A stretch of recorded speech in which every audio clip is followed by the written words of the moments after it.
ಆ ದಿನನಿತ್ಯದ ಬದುಕಿನಲ್ಲಿ ನಾವೆಲ್ಲರೂ ಎಷ್ಟೋ ಕೆಲ್ಸಗಳನ್ನ ಅಂದ್ರೆ ಕೇವಲ ಒಂದು ಅಭ್ಯಾಸವಾಗಿ ಮಾಡ್ತಿರ್ತೀವಲ್ವಾ. ಹೌದು, ಖಂಡಿತ. ಮುಂಜಾನೆ ಎದ್ದು ಹಲ್ಲುಜ್ಜೋದ್ರಿಂದ ಹಿಡಿದು ಆಫೀಸ್ಗೆ ಹೋಗೋ ದಾರಿವರೆಗೆ ನಮ್ಮ ಪ್ರಜ್ಞೆ ಇಲ್ಲದೇನೆ ಅಂದ್ರೆ ಯಾಂತ್ರಿಕವಾಗಿ ನಡೆದು ಹೋಗ್ತಿರುತ್ತೆ. ನಿಜ. ಎಷ್ಟೋ ಬಾರಿ ನಾವು ಏನು ಮಾಡ್ತಿದೀವಿ ಅನ್ನೋ ಅರಿವೇ ನಮಗಿರೋದಿಲ್ಲ. ಸರಿ, ಆದ್ರೆ ಪ್ರತಿದಿನ ಕೇವಲ 10ರಿಂದ 15 ನಿಮಿಷಗಳ ಕಾಲ ಮಾಡೋ ಒಂದು ಪುಟ್ಟ ಆಚರಣೆಯ ಹಿಂದೆ ಏನಂತಾರೆ, ಬರೋಬ್ಬರಿ 850 ಪುಟಗಳಷ್ಟು ಆಳವಾದ ಮನೋವೈಜ್ಞಾನಿಕ ರಹಸ್ಯ ಅಡಗಿದೆ ಅಂದ್ರೆ ಊಹಿಸೋಕೆ ಸಾಧ್ಯನಾ? 850 ಪುಟಗಳು. ಓಹೋ, ಮೇಲ್ನೋಟಕ್ಕೆ ಇದು ಕೇವಲ ಒಂದು ಧಾರ್ಮಿಕ ವಿಧಿ ಅಂತ ಕಂಡ್ರೂ ಇದರ ಬೇರುಗಳು ಮನುಷ್ಯನ ಮನಸ್ಸಿನ ಅತ್ಯಂತ ಆಳವಾದ ಪದರಗಳಿಗೆ ಇಳಿತವೆ. ಎಕ್ಸಾಕ್ಟ್ಲಿ. ಇಂದಿನ ನಮ್ಮ ಈ ಆಳವಾದ ವಿಶ್ಲೇಷಣೆಯ ಮೂಲವಸ್ತು ಸಂಧ್ಯಾವಂದನೆಯ ಅಂತರಂಗ ಅನ್ನೋ ಒಂದು ಬೃಹತ್ ಗ್ರಂಥ. ಇದು 2 ಸಂಪುಟಗಳಲ್ಲಿ ಹರಡಿಕೊಂಡಿದೆ. ಇಂದಿನ ನಮ್ಮ ಈ ಅವಲೋಕನದ ಗುರಿ ಕೇವಲ ಆಚರಣೆಯ ನಿಯಮಗಳನ್ನ ಪಟ್ಟಿ ಮಾಡೋದಲ್ಲ. ಖಂಡಿತ. ಆ ಯಾವುದೇ ಆಚರಣೆ ಕೇವಲ ಬಾಹ್ಯಕ್ರಿಯೆಯಾಗಿ ಉಳಿದದೆ ಆಳವಾದ ಜ್ಞಾನದ ಜೊತೆ ಬೆರೆತಾಗ, ಅಂದ್ರೆ ವಿಮರ್ಶೆ ಜೊತೆ ಬೆರೆತಾಗ ಅದು ಎಂಥ ಬೃಹತ್ ರೂಪ ತಾಳುತ್ತೆ ಅನ್ನೋದಕ್ಕೆ ಇದೊಂದು ಅತ್ಯುತ್ತಮ ಉದಾಹರಣೆ. ಹೌದು. ಈ ಕೃತಿಯನ್ನ ಕಟ್ಟಿಕೊಟ್ಟ ಲೇಖಕರಾದ ವಿಜಯೇಂದ್ರ ರಾಮನಾಥ ಭಟ್ಟರ ಅಚ್ಚರಿ ಮೂಡಿಸುವ ಹಿನ್ನೆಲೆ ಏನು? ಅವರ ಅತ್ಯಂತ ವಿನಮ್ರವಾದ ಅಂತರಂಗದ ನುಡಿ ಏನು ಹೇಳುತ್ತೆ? ಮತ್ತೆ ಒಂದು ಯಾಂತ್ರಿಕ ದಿನಚರಿಯನ್ನ ಅನುಸಂಧಾನ ಅನ್ನೋ ಪ್ರಕ್ರಿಯೆ ಮೂಲಕ ಹೇಗೆ ಅರ್ಥಪೂರ್ಣವಾಗಿ ಬದಲಾಯಿಸಬಹುದು ಅನ್ನೋದನ್ನ ನಾವು ಇವತ್ತು ಅನ್ವೇಷಣೆ ಮಾಡ್ತಿದ್ದೀವಿ. ನಿಜ.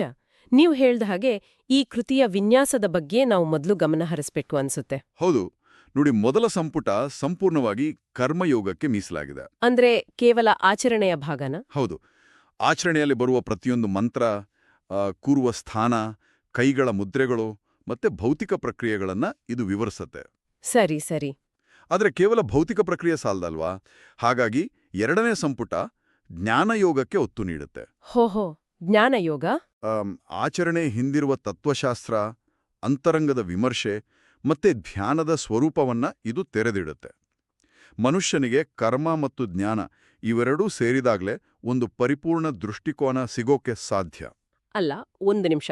ಇಷ್ಟೊಂದು ಆಳವಾದ 2 ಸಂಪುಟಗಳ ಸಂಸ್ಕೃತ ಶ್ಲೋಕಗಳು ಇರೋ ಕೃತಿಯನ್ನ ಬರೆದ ವ್ಯಕ್ತಿ ಯಾರು ಅಂತ ಹುಡುಕ್ತಾ ಹೋದ್ರೆ ಅಲ್ಲಿಯೇ ನಮ್ಗೆ ಅತಿ ದೊಡ್ಡ ಆಶ್ಚರ್ಯ ಕಾದಿದೆ ಅಲ್ವಾ? ಖಂಡಿತವಾಗಿಯೂ. ವಿಜಯೇಂದ್ರ ರಾಮನಾಥ ಭಟ್ಟರು ವೃತ್ತಿಯಲ್ಲಿ ಯಾವುದೇ ಮಠಾಧೀಶರಲ್ಲ ಅಥವಾ ಸಂಸ್ಕೃತ ವಿಶ್ವವಿದ್ಯಾಲಯದ ಪ್ರಾಧ್ಯಾಪಕರೂ ಅಲ್ಲ. ಅವರು 1950ರಲ್ಲಿ ಉಡುಪಿ ಜಿಲ್ಲೆಯ ಜ್ಯೋತಿಶ್ವರದಲ್ಲಿ ಜನಿಸಿದ್ರೂ ಅರೆ ಅವರ ಇಡೀ ವೃತ್ತಿ ಜೀವನ ನಡೆದಿದ್ದು ಹಣಕಾಸು ಮತ್ತು ಬ್ಯಾಂಕಿಂಗ್ ಕ್ಷೇತ್ರದಲ್ಲಿ, ಗೊತ್ತಾ? ಇದೇ ಈ ಕೃತಿಯ ಅತ್ಯಂತ ಕುತೂಹಲಕಾರಿಯಾದ ಅಂಶ ನೋಡಿ. ಅವರು ಕೆನರಾ ಬ್ಯಾಂಕ್ನಲ್ಲಿ ಬರೋಬ್ಬರಿ 37 ವರ್ಷಗಳ ಸುದೀರ್ಘ ಕಾಲ ಸೇವೆ ಸಲ್ಲಿಸಿದ್ದಾರೆ. 37 ವರ್ಷ? ಹೌದು. ನವದೆಹಲಿ, ಭೋಪಾಲ್, ಬೆಂಗಳೂರು, ಚಿಕ್ಕಮಗಳೂರು, ಹಾಸನ, ಶಿವಮೊಗ್ಗ ಹೀಗೆ ದೇಶದ ನಾನಾ ಭಾಗಗಳಲ್ಲಿ ಕರ್ತವ್ಯ ನಿರ್ವಹಿಸಿ 2013ರಲ್ಲಿ ನಿವೃತ್ತರಾದರು. ಅಂದ್ರೆ ಅವರ ಜೀವಿತಾವಧಿಯ ಅತಿ ದೊಡ್ಡ ಭಾಗ ಲೆಕ್ಕಪತ್ರಗಳು, ಹಣಕಾಸು ವಹಿವಾಟುಗಳು ಮತ್ತೆ ಪ್ರಾಪಂಚಿಕ ವ್ಯವಹಾರಗಳಲ್ಲೇ ಕಳೆದು ಹೋಗಿದೆ. ಅದೇ ನಂಗೆ ಆಶ್ಚರ್ಯ ಆಗ್ತಿರೋದು. ಲೆಕ್ಕಪತ್ರಗಳನ್ನ ನಿರ್ವಹಿಸೋ ಬ್ಯಾಂಕ್ ಉದ್ಯೋಗಿಯೊಬ್ಬರು ಇಂತಹ ತತ್ವಶಾಸ್ತ್ರದ ಬೃಹತ್ ಗ್ರಂಥ ಬರೆಯೋಕೆ ಹೇಗೆ ಸಾಧ್ಯ? ಒಳ್ಳೆ ಪ್ರಶ್ನೆ. ಅಂದ್ರೆ ಬ್ಯಾಂಕಿಂಗ್ ವಲಯದ ಪ್ರಾಪಂಚಿಕ ಸಂಪತ್ತನ್ನ ನಿರ್ವಹಿಸೋದಕ್ಕೂ ಈ ಆಂತರಿಕ ಮತ್ತು ಆಧ್ಯಾತ್ಮಿಕ ಸಂಪತ್ತನ್ನ ವಿಶ್ಲೇಷಣೆ ಮಾಡೋದಕ್ಕೂ ಬಹಳ ಅಂತರ ಇದೆ ಅಲ್ವಾ? ಖಂಡಿತ. ಒಬ್ಬ ಬ್ಯಾಂಕರ್ನಿಂದ ಇಷ್ಟೊಂದು ಸೂಕ್ಷ್ಮವಾದ ತಾತ್ವಿಕ ವಿಚಾರಗಳನ್ನು ಹೊರತರಲು ಯಾವ ಅಂಶ ಪ್ರೇರಣೆಯಾಗಿರ್ಬೋದು ಅಂತ? ಈ ಪ್ರಶ್ನೆಗೆ ಉತ್ತರ ಅವರಲ್ಲಿದ್ದ ಆಳವಾದ ಸಾಮಾಜಿಕ ಕಳಕಳಿ ಮತ್ತೆ ಪರಂಪರೆಯ ಮೇಲಿನ ನಿಷ್ಠೆಯಲ್ಲಿದೆ. ಓಹೋ. ಅವರು ನಿವೃತ್ತಿಯ ನಂತರ ಸುಮ್ಮನೆ ವಿಶ್ರಾಂತಿ ಪಡೆಯಲಿಲ್ಲ. ತಮ್ಮ ಧರ್ಮಪತ್ನಿಯವರ ಸ್ಮರಣಾರ್ಥವಾಗಿ ಶ್ರೀಮತಿ ವಿದ್ಯಾಭಾರತಿ ಮೆಮೋರಿಯಲ್ ಟ್ರಸ್ಟ್ ಅನ್ನೋದನ್ನ ಸ್ಥಾಪನೆ ಮಾಡ್ತಾರೆ. ಸರಿ ಸರಿ. ಇದರ ಮೂಲಕ ತಮ್ಮ ಹುಟ್ಟೂರಾದ ಜ್ಯೋತಿಶ್ವರದಲ್ಲಿ ಶಾಲಾ ಮಕ್ಕಳಿಗೆ ಉಚಿತ ಶಿಕ್ಷಣ, ಪ್ರೋತ್ಸಾಹ ಮತ್ತೆ ಸಮಾಜದಲ್ಲಿ ಆಧ್ಯಾತ್ಮಿಕ ಜಾಗೃತಿ ಮೂಡಿಸುವ ನಿರಂತರ ಕಾರ್ಯ ಮಾಡುತ್ತಿದ್ದಾರೆ. ಅಂದ್ರೆ ಅವರು ಬ್ಯಾಂಕಿಂಗ್ನಲ್ಲಿದ್ದಾಗ್ಲೂ ಅವರ ಒಳಗೊಂದು ಸೇವಾಭಾವ, ಒಂದು ರೀತಿಯ ತನ್ಮಯತೆ ಸದಾ ಎಚ್ಚರವಾಗಿತ್ತು ಅಂತಾಯ್ತು. ಹೌದು, ನಿಖರವಾಗಿ ಹೇಳಿದ್ರಿ. ಈ ಗ್ರಂಥ ಕೇವಲ ಗ್ರಂಥಾಲಯದಲ್ಲಿ ಕುಳಿತು 4 ಪುಸ್ತಕಗಳನ್ನ ಓದಿ ಬರೆದ ಶೈಕ್ಷಣಿಕ ಸಂಶೋಧನೆಯಲ್ಲ. ಅಲ್ಲವೇ ಅಲ್ಲ. ಇದೊಂದು ಜೀವಿತಾವಧಿಯ ಅನುಭವ ಮತ್ತು ಸೇವಾಭಾವದ ಮೂರ್ತರೂಪ ಅಂತ ನಾವು ಹೇಳಬಹುದು. ಭಟ್ರೆ ತಮ್ಮ ಕೃತಿಯಲ್ಲಿ ಸ್ಪಷ್ಟಪಡಿಸುವಂತೆ ಇದು ಅವರ ಸ್ವಂತ ಪಾಂಡಿತ್ಯದ ಪ್ರದರ್ಶನವೂ ಅಲ್ಲ. ಹೌದಾ? ಮತ್ತೆ ಯಾರ ಪ್ರಭಾವ ಇದು? ತಮ್ಮ ತಂದೆಯವರಾದ ವೇದಮೂರ್ತಿ ರಾಮನಾಥ ಭಟ್ರು ನೀಡಿದ ಜ್ಞಾನಧಾರೆ ಮತ್ತೆ ಅವರ ಕುಲಗುರುಗಳಾದ ಶ್ರೀಮದ್ ವಿದ್ಯಾಧಿರಾಜ ತೀರ್ಥ. ಹೌದು, ಶ್ರೀಮದ್ ವಿದ್ಯಾಧಿರಾಜ ತೀರ್ಥ ಶ್ರೀಪಾದ ವಡರ ಸ್ವಾಮೀಜಿಯವರ ಆಶೀರ್ವಾದದ ಪ್ರತಿಫಲ ಇದು ಅಂತಾರೆ. ಅಬ್ಬಾ! ಒಬ್ಬ ಮನುಷ್ಯನಲ್ಲಿ ತೀವ್ರವಾದ ಭಕ್ತಿ ಮತ್ತು ಶ್ರದ್ಧೆ ಇದ್ದಾಗ ದಶಕಗಳ ಕಾಲ ಆ ಲೆಕ್ಕಪತ್ರಗಳನ್ನ ಬರೆದ ಕೈಗಳು 850 ಪುಟಗಳ ವೇದದ ಸಾರವನ್ನ ಬರೆಯಲು ಶಕ್ತವಾಗುತ್ತನ್ನೋದಕ್ಕೆ ಇದೇ ಸಾಕ್ಷಿ. ನಿಜ.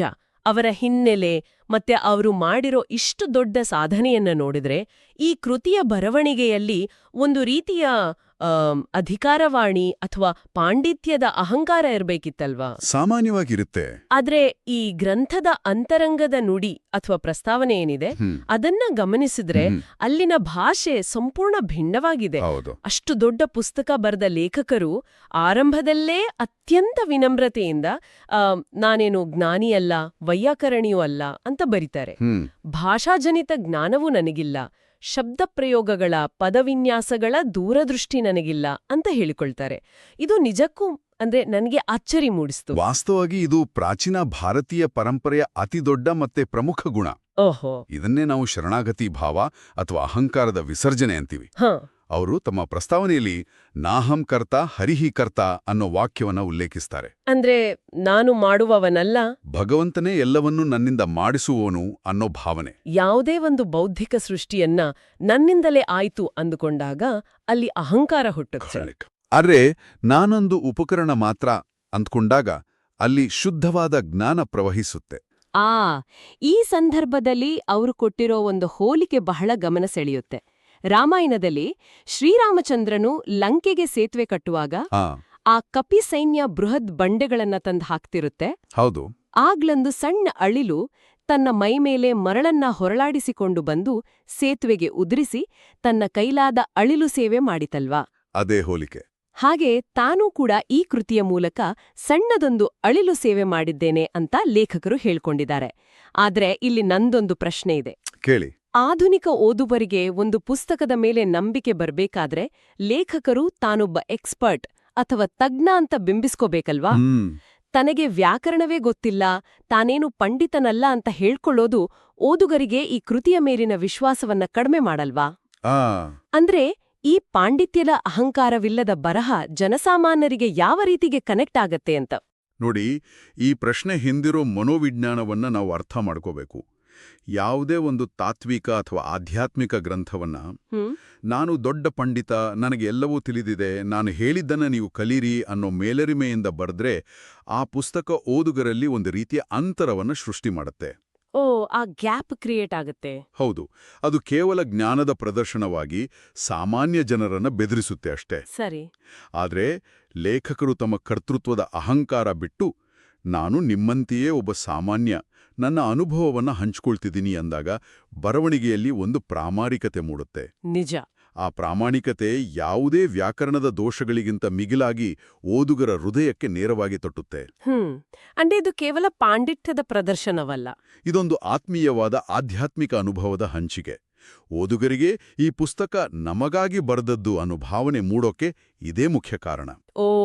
ಈಗ ಈ ವಿವರಣೆ ನಂತರ ಪುಸ್ತಕದ ಆಶಯ ಇನ್ನಷ್ಟು ಸ್ಪಷ್ಟವಾಯಿತು. ಈಗ ಈ ಗ್ರಂಥದ ಉಪೋದ್ಘಾತ ಆ ಮೂಲ ತತ್ವಶಾಸ್ತ್ರದ ಕಡೆಗೆ ಬರೋಣ. ಖಂಡಿತ. ಇಲ್ಲಿ ಲೇಖಕರು ಒಂದು ಬಹಳ ಧೈರ್ಯದ ಮತ್ತು ಕುತೂಹಲಕಾರಿಯಾದ ಮಾತು ಹೇಳಿದ್ದಾರೆ.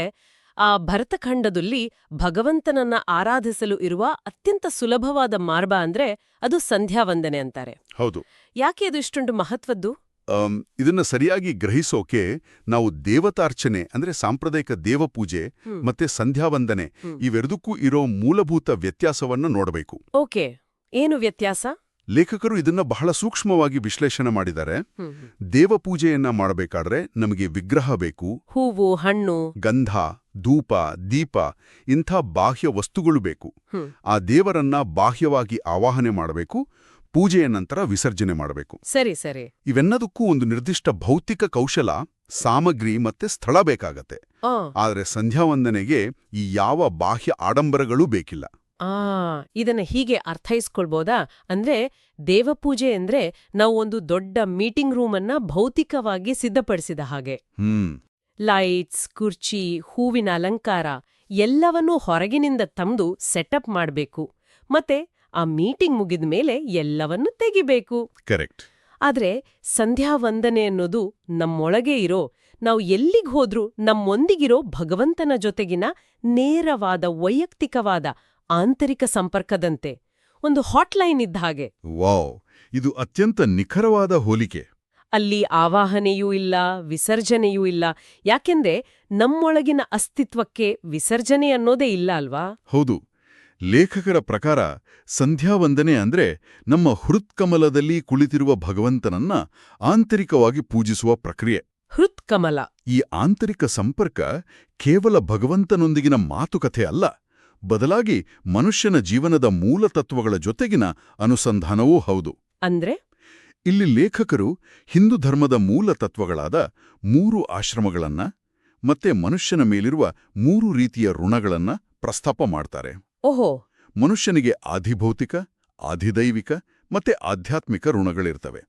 ಈ 3 ಋಣಗಳಿಂದ ಮುಕ್ತರಾಗಲು ಸಂಧ್ಯಾವಂದನೆಯೇ ಅಡಿಪಾಯ ಅಂತಾರೆ ಲೇಖಕರು. ಹಾ, ಒಂದು ಕ್ಷಣ ತಡೀರಿ. ಈ 3 ಋಣಗಳು ಅಂದ್ರೆ ಸಾಮಾನ್ಯ ಭಾಷೆಯಲ್ಲಿ ಅರ್ಥ ಏನು? ಆಧಿಭೌತಿಕ, ಆಧಿದೈವಿಕ ಮತ್ತೆ ಆಧ್ಯಾತ್ಮಿಕ ಋಣಗಳು ಅನ್ನೋ ಪದಗಳು ಸ್ವಲ್ಪ ಏನಂತಾರೆ ಕ್ಲಿಷ್ಟಕರವಾದ ತಾಂತ್ರಿಕ ಪದಗಳಂತೆ ಕೇಳಿಸ್ತೇವೆ. ಹೌದು, ಸ್ವಲ್ಪ ಟೆಕ್ನಿಕಲ್ ಅನ್ಸುತ್ತೆ. ಇವು ದೈನಂದಿನ ಜೀವನಕ್ಕೆ ಹೇಗೆ ಸಂಬಂಧಪಡ್ತವೆ? ಖಂಡಿತ.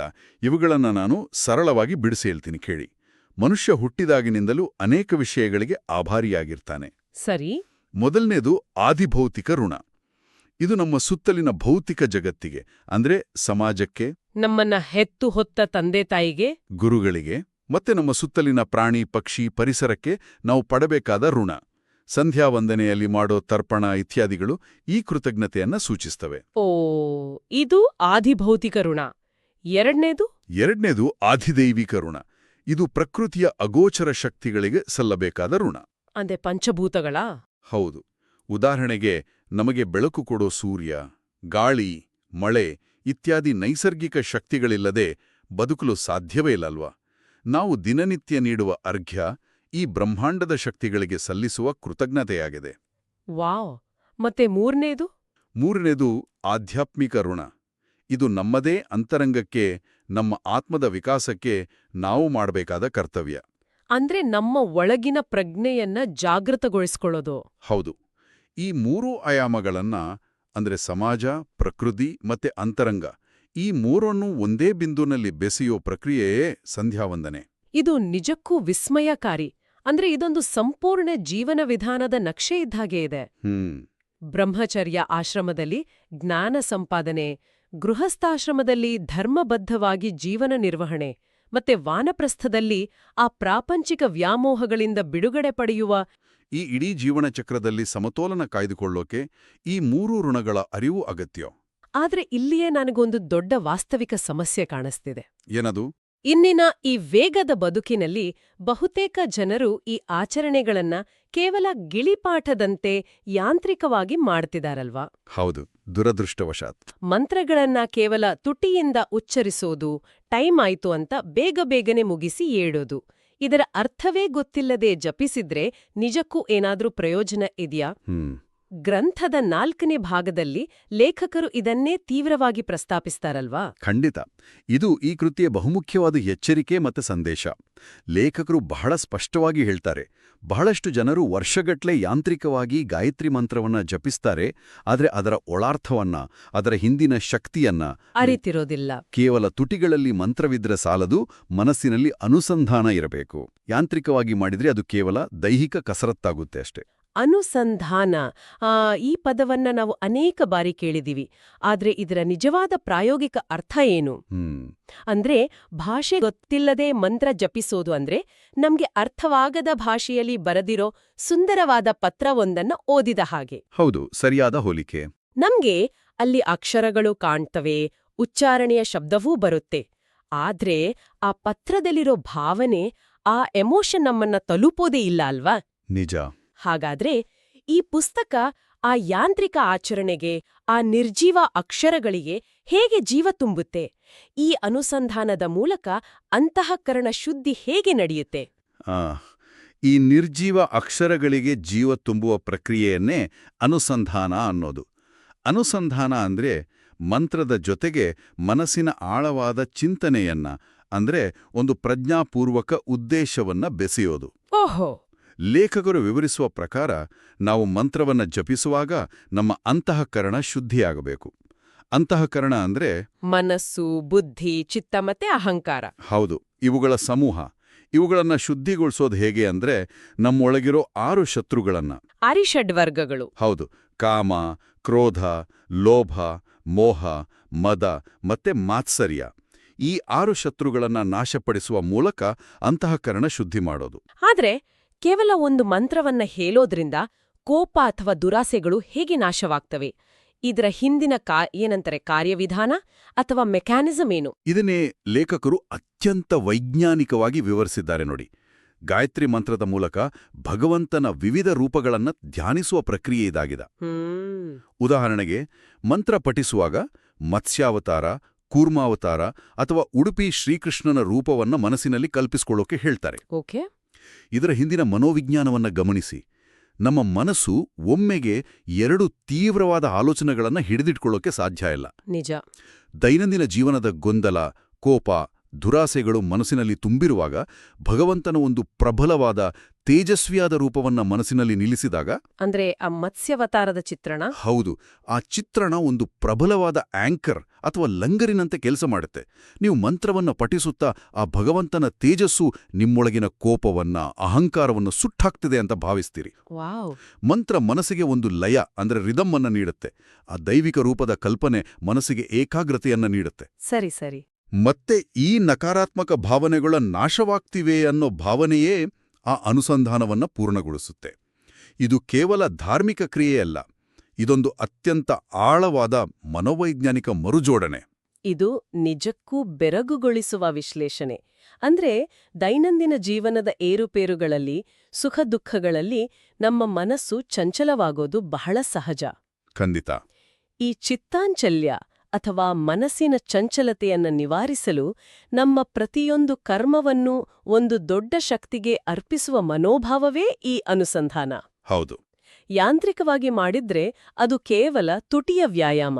ಆದ್ರೆ ಈ ಅನುಸಂಧಾನದಿಂದ ಮಾಡಿದಾಗ ಅದು ಆತ್ಮದ ವಿಕಾಸವಾಗತ್ತೆ, ಮನಸ್ಸಿನ ಕೊಳೆಯನ್ನ ತೊಳೆಯುವ ಪ್ರಕ್ರಿಯೆ ಆಗತ್ತೆ ಅಲ್ವಾ? ಹೌದು. ಇದನ್ನೇ ಲೇಖಕರು ತಮ್ಮ 850 ಪುಟಗಳ ಕೃತಿಯಲ್ಲಿ ಪ್ರತಿಯೊಂದು ಮಂತ್ರ, ಪ್ರತಿಯೊಂದು ಮುದ್ರೆಯ ಹಿನ್ನೆಲೆಯಲ್ಲಿ ಬಿಡಿಸಿಟ್ಟಿದ್ದಾರೆ. ಜ್ಞಾನವಿಲ್ಲದ ಕರ್ಮಕುರುಡು, ಕರ್ಮವಿಲ್ಲದ ಜ್ಞಾನ ಕುಂಟ ಅನ್ನೋ ಮಾತಿದೆ ಗೊತ್ತಾ? ಹೌದು ಹೌದು. ಇವೆರಡೂ ಬೆರೆತಾಗ ಮಾತ್ರ ಜೀವನ ಸಾರ್ಥಕವಾಗುತ್ತೆ. ಒಟ್ಟಾರೆಯಾಗಿ ನಾವು ಈ ಇಡೀ ಅವಲೋಕನವನ್ನ ಸಾರಾಂಶಗೊಳಿಸೋದಾದ್ರೆ, 37 ವರ್ಷಗಳ ಕಾಲ ಬ್ಯಾಂಕ್ ಉದ್ಯೋಗಿಯಾಗಿ ಲೆಕ್ಕಪತ್ರಗಳ ನಡುವೆ ಬದುಕಿದ ವ್ಯಕ್ತಿಯೊಬ್ಬರು ನಿವೃತ್ತಿಯ ನಂತರ ತಮ್ಮೊಳಗಿನ ಅಪಾರವಾದ ಭಕ್ತಿ ಮತ್ತೆ ನಾನು ಕೇವಲ ನಿಮಿತ್ತ ಮಾತ್ರ ಅನ್ನೋ ಶರಣಗತಿ ಭಾವದಿಂದ ಇಂಥದ್ದೊಂದು ಬೃಹತ್ ಕಾರ್ಯ ಮಾಡಿದ್ದಾರೆ. ಹೌದು. ಅವರು ಬಹುತೇಕರು ಕೇವಲ ಯಾಂತ್ರಿಕವಾಗಿ ಮಾಡ್ತಿದ್ದ ಒಂದು ಪ್ರಾಚೀನ ದಿನಚರ್ಯೆಯನ್ನ ತೆಗೆದುಕೊಂಡು ಅದಕ್ಕೊಂದು ಮನೋವೈಜ್ಞಾನಿಕ ಮತ್ತು ಆಧ್ಯಾತ್ಮಿಕ ಜೀವ ತುಂಬಿದ್ದಾರೆ. ನಿಜ. ಸಾಮಾನ್ಯರಿಗೂ ಅರ್ಥವಾಗುವಂತೆ ಆಂತರಿಕ ಸಂಪರ್ಕದ ಮಾರ್ಗವನ್ನ ಸರಳೀಕರಿಸಿದ್ದಾರೆ. ಹೌದು. ಈ ಪುಸ್ತಕದ ಆಳವಾದ ಚಿಂತನೆಗಳನ್ನ ಗಮನಿಸಿದಾಗ ಕೇಳುಗರಿಗೆ ನಾನೊಂದು ಆಳವಾದ ಪ್ರಶ್ನೆಯನ್ನ ಬಿಟ್ಟೋಗಕ್ಕೆ ಇಷ್ಟಪಡ್ತೀನಿ. ಸ್ವಲ್ಪ ಯೋಚನೆ ನೋಡಿ. ಲೇಖಕರು ಹೇಳುವಂತೆ ಕೇವಲ 10-20 ನಿಮಿಷಗಳ ಕಾಲ ಮಾಡುವೊಂದು ದೈನಂದಿನ ಆಚರಣೆಯಾದ ಸಂಧ್ಯಾವಂದನೆ, ಅದನ್ನ ಸರಿಯಾಗಿ ಅರ್ಥ ಮಾಡ್ಕೊಂಡ್ರೆ, ಹೌದು, ಅದನ್ನ ಸರಿಯಾಗಿ ಅರ್ಥ ಮಾಡ್ಕೊಂಡ್ರೆ ನಮ್ಮ ಅಂತಃಕರಣವನ್ನ ಶುದ್ಧಿಗೊಳಿಸುವ ಇಷ್ಟೊಂದು ಆಳವಾದ ಮನೋವೈಜ್ಞಾನಿಕ ಶಕ್ತಿಯನ್ನ ಹೊಂದಿರೋಕೆ ಸಾಧ್ಯವಿದೆ. ಖಂಡಿತ ಇರ್ಬೋದು. ಇವುಗಳಿಗೆಲ್ಲ ಸ್ವಲ್ಪ ಅನುಸಂಧಾನ ಅಥವಾ ಪ್ರಜ್ಞಾಪೂರ್ವಕ ಉದ್ದೇಶವನ್ನ ಸೇರಿಸಿದ್ರೆ ನಮ್ಮ ಇಡೀ ಬದುಕೇ ಎಷ್ಟೊಂದು ಸುಂದರವಾಗಿ ಬದಲಾಗ್ಬೋದಲ್ವಾ? ಖಂಡಿತವಾಗಿ ಬದಲಾಗುತ್ತೆ. ಯಾಂತ್ರಿಕತೆಯಿಂದ ಅರ್ಥಪೂರ್ಣತೆಯೆಡೆಗಿನ ಈ ಪ್ರಯಾಣ ನಮ್ಮೆಲ್ಲರ ಬದುಕಿನಲ್ಲೂ ನಡೆಯಲಿ. ಹೌದು. ಈ ಆಳವಾದ ವಿಶ್ಲೇಷಣೆಯಲ್ಲಿ ಪಾಲ್ಗೊಂಡಿದ್ದಕ್ಕಾಗಿ ಮತ್ತೆ ಇಷ್ಟೊಂದು ಸೂಕ್ಷ್ಮ ವಿಚಾರಗಳನ್ನ ಬಿಡಿಸಿಟ್ಟಿದ್ದಕ್ಕಾಗಿ ನಿಮ್ಗೆ ಧನ್ಯವಾದಗಳು. ನಮಸ್ಕಾರ. ಮತ್ತೊಂದು ಕುತೂಹಲಕಾರಿ ವಿಚಾರದೊಂದಿಗೆ ಮತ್ತೆ ಭೇಟಿಯಾಗೋಣ.